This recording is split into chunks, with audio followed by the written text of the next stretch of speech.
না, এটা তো 100 লাখ নিয়েছে আমি জানি। মুসলমান দাবি করার পরে যারা কিয়ামতে জবাব দেওয়া লাগবে এটা বিশ্বাস করে না, এ কোথায় যাবে? এই হিসাবে বাংলাদেশের মানুষ জাহান্নামে যাবে কম না বেশি? আল্লাহ যেন বেশির ভেতরে আমাদেরকে না ফেলেন, বলেন আমিন। কোরআনের আয়াতে কাজ ছিল ইমানদার যারা এই মানুষগুলোর সামনে যদি আপনি কোরআন পড়েন, আল্লাহ বলছেন যদি উপলব্ধি করার ক্ষমতা রাখে, দেখবেন হে নবীর চোখ দিয়ে পানি পড়ছে। কোরআনের আলোচনায় সবার চোখে পানি আসে না, এটা বোঝার মতো যোগ্যতা যাদের আছে তাদের চোখে পানি আসে। আল্লাহ রাব্বুল আলামিন বলেন কোরআন শোনার পরে তাদের ঈমান এমন বেড়ে যায়, বাড়ি যাওয়ার আগে তারা সিদ্ধান্ত নিয়ে যায় যে যত কিছু আসুক আমি ভরসা করবো আল্লাহর উপরে। এটা তিনটা কাজ আপনি পরপর যদি আপনাকে আল্লাহ দিয়ে দেয়, এবার গুরুত্বপূর্ণ জীবনে দুইটা দায়িত্ব পালন করা লাগবে। আল্লাযীনা ইউকিমুনাস সালাতা ওয়া মিম্মা রাযাকনাহুম ইউনফিকুন। নামাজ যারা দান করাবে ব্যক্তি, পরিবার, সমাজ এবং রাষ্ট্রে নামাজ পড়বে না, ইউকিম কামায়া কম মানে দাঁড় করানো। নামাজ যে পরিবারে, যে সমাজে, যে রাষ্ট্রে দাঁড়িয়ে যায়, ওই পরিবার, সমাজ এবং রাষ্ট্র থেকে অন্যায় বিদায় নিতে বাধ্য। ইন্নাস সালাতা তানহা আনিল ফাহশাই ওয়াল মুনকার। আল্লাহ বলেন অবশ্যই নামাজ আমাদেরকে ফাহশা অশ্লীল কাজ থেকে, বর্জিত কাজ থেকে বিরত রাখবে। কারণ সালাতের আগে ইন্না দিয়ে আল্লাহ গ্যারান্টি দিচ্ছে। দুনিয়ার কোন বড় মানুষ যদি আপনার সামনে গ্যারান্টি দেয়, এটা আপনি আনন্দে প্রফুল্ল হয়ে পড়ে যে না, এর কথা একবার না বলেছে হবে। তামাম দুনিয়ার মানুষের কথা চাইতে আল্লাহর কথা বেশি সত্য। এজন্য আল্লাহ ইউকিম দিয়েছে।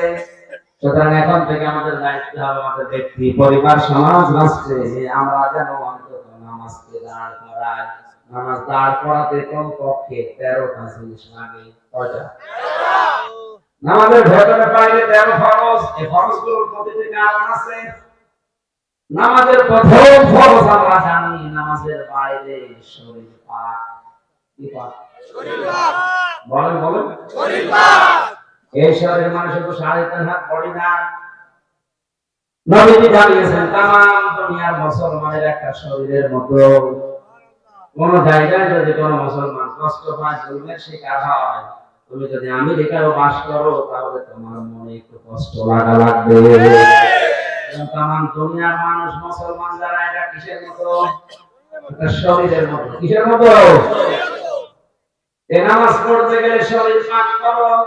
এই শরীর মানে 3.5 হাত বডি, তো 5 বার গোসল করলে পাক হয়ে যাচ্ছে না। কবির ভাই যার বাড়ি থেকে ওযু করে সুন্দর করে পবিত্র হয়ে এই মসজিদে মনে করে আসতেছে, হঠাৎ রাস্তার পাশে দাঁড়িয়েছে বগুড়ি। কে? সারা বাংলাদেশে তো এখন ন্যাকেটে তালিকায় মহিলা আছে। এখন ওরা যদি ওই অবস্থায় দেখে বলে আস্তাগফিরুল্লাহ, নাউযুবিল্লাহ, কি দেখলাম। মসজিদে এসে সুন্নাত নামাজ পড়ছে, আল্লাহু আকবার, সুবহানাকা আল্লাহুম্মা বলার আগে ওনার মনে হবে এটা মনে হওয়া স্বাভাবিক না অস্বাভাবিক? অথচ নামাজ ভেঙে যায় 19টা কারণে। তার এই কারণ এটা, নামাজের ভেতরে যদি মন এদিকে ওদিকে চলে যায়, ওই নামাজ আর নামাজ থাকে না। আপনি সুবহানাকা আল্লাহুম্মা না পড়ে মনে মনে ভাবছেন কি দেখলাম, নামাজ আছে না গেছে? এখন আপনি এই বন্ধুকে মেরে ফেলবেন। শরীর পাক যেহেতু সে একটা সমাজের অংশ, সে একটা শরীরের অংশ, তাই পাক করা লাগবে। আমাদের শরীরে যত অঙ্গ প্রত্যঙ্গ আছে এগুলো পাক করার জন্য নির্ধারিত নিয়ম নীতি আছে। এটা 3 বার ধুয়ে ফেললে এটা পাক হয়ে যায়, এটা 3 বার ধুয়ে ফেললে পাক হয়ে যায়, পাও 3 বার ধুলে পাক হয়ে যায়। প্রত্যেকটা জিনিস আছে। এই বদলিকে পাক করার একটা মাত্র কারণ, সেটা পর্দা।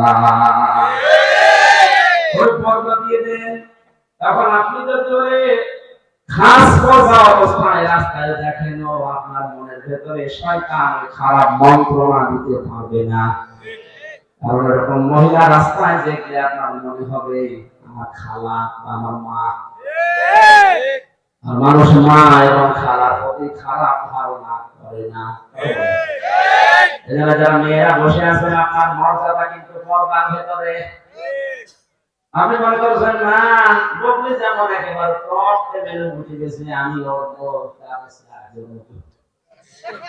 অনেক চেহারা মেহারা দিয়ে খেয়ে যাচ্ছে, আমি দিকে খাবে খাওয়া খাওয়া আমরা আল্লাহ বিধান মানতে গিয়ে যে শরীরের যেটা ফরজ পর্দা এটা লঙ্ঘন না হয়। 14 জন পুরুষের নাম আছে কোরআনে, কয়জন? এই 14 জন পুরুষ বাদ দিয়ে পৃথিবীর কারো সামনে যেতে হলে আপনাকে পর্দা মাস্ট কি নামাজের মতো করাই। হ্যাঁ, এই 14 জন পুরুষের সামনে আপনি যেতে পারবেন, একেবারে খোলামেলা হয় না। মুখমণ্ডল খোলা রাখতে পারেন, হাতের কবজি খোলা রাখতে পারেন, পায়ের পাতা খোলা রাখতে পারেন, বাকি শরীর ঢেকে রাখা লাগবে।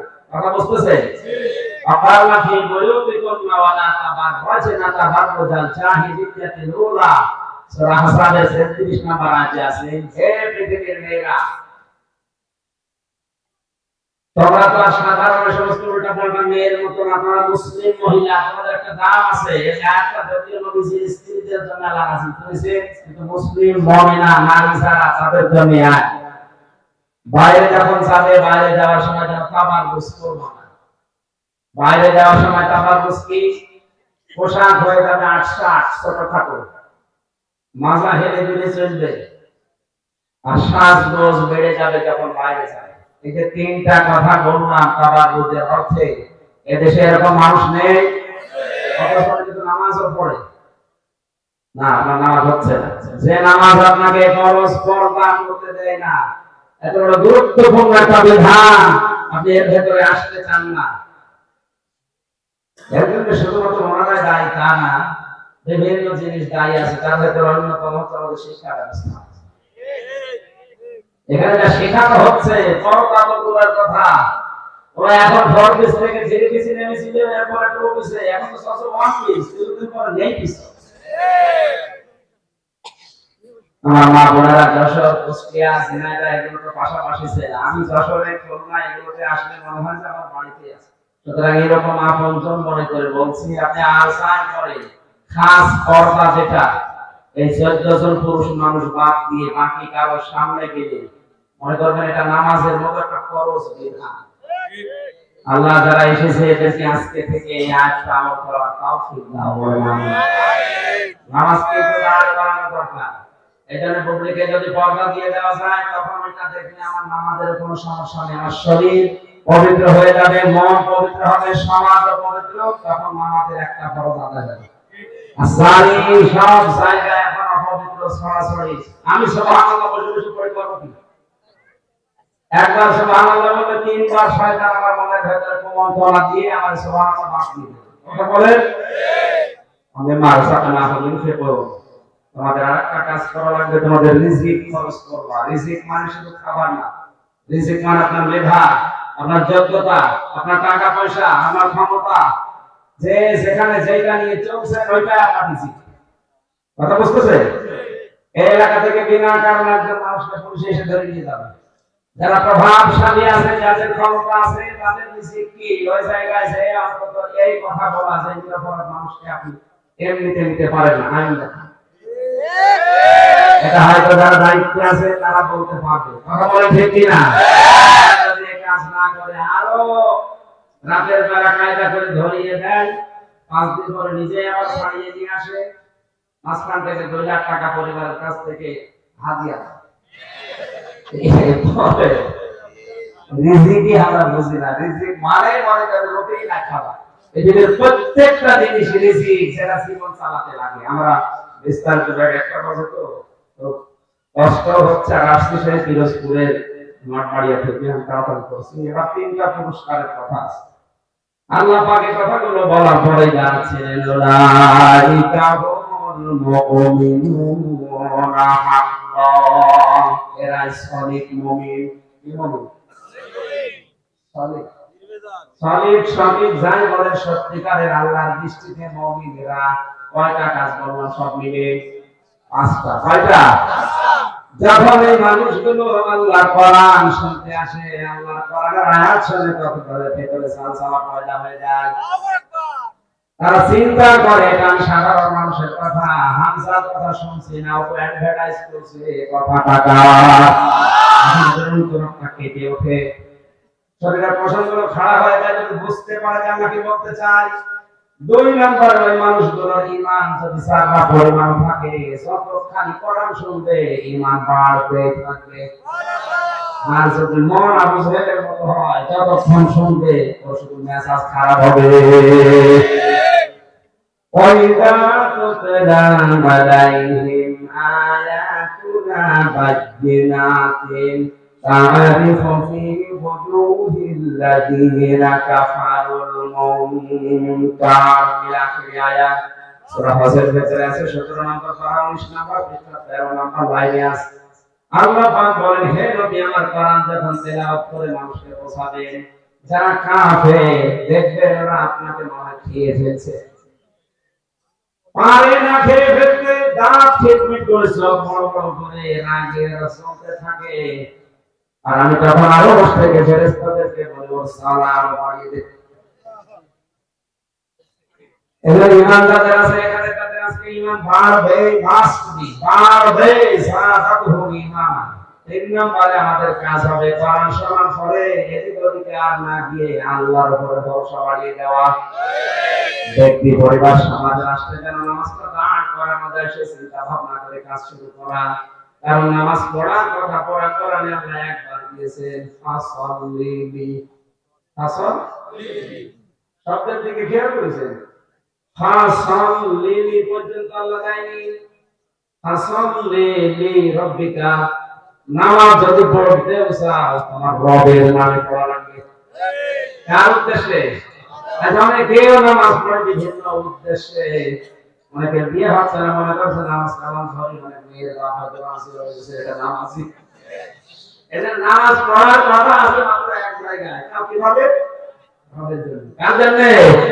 আর রবের জন্য কেউ যদি নামাজ শুরু করে, কিয়ামত হয়ে যাবে, ওকে নামাজ পড়াতে হবে। আর নামাজ পড়ার কথা এক জায়গায়, কায়েমের কথা ৮২ জায়গায়। কয় জায়গায়?